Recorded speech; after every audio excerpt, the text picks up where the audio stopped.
Всем привет! Анапа, 20 июня 2024 года. Это у нас пляж Малой бухты, высокого берега.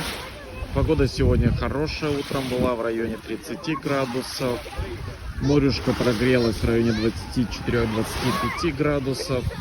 Но вечером жара продолжается. Сейчас, мне кажется, 28-29. Людей в море купается очень много, как с левой стороны, так и с правой. Посмотрите, какая чистая вода.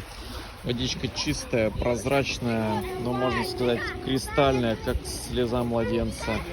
Так что на Малой бухте морюшка очень и очень чистенькая. Так что приезжайте в Анапу. Сезон в Анапе уже в самом разгаре. Встретить рассветы, закаты. Всех ждем.